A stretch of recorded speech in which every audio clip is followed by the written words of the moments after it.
బుక్లోని animals అన్నిటిని ఫాస్ట్గా గుర్తుపెట్టుకొని స్టోరీ.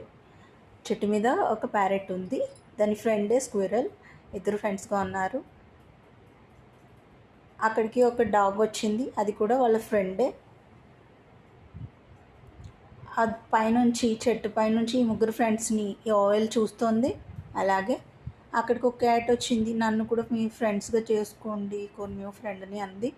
తర్వాత అక్కడికి ఒక టైగర్ వచ్చింది. అంతే, వెంటనే వైట్ టైగర్ ఇవన్నీ భయపడిపోయాయి యానిమల్స్ అన్నీ. అవన్నీ కలిపి షీప్ని ఆఫర్ చేశాయి తినమని. ఆ షీప్ ఏమో నన్ను తినొద్దు, ఇదిగో ర్యాబిట్ని తిను అని చక్కగా తీసుకొచ్చి పెట్టింది. అదేమో ఆ ర్యాబిట్ ఏమో ఇగో డక్స్ పిల్లలు ఉన్నాయి, ఇవి తిను, నన్ను తినొద్దు అని అది అడిగింది. ఆ డక్స్ ఏమో పక్కనే అదిగో మంకీని తీసుకో ప్లీజ్ అని అన్నాయి. ఆ మంకీ ఏమో పెంగ్విన్ని, ఎంత బ్యూటిఫుల్గా ఉందో ఈ పెంగ్విన్ని ఆఫర్ చేసే. ఫైనల్గా అక్కడ ఎలిఫెంట్ వచ్చేసరికి అన్ని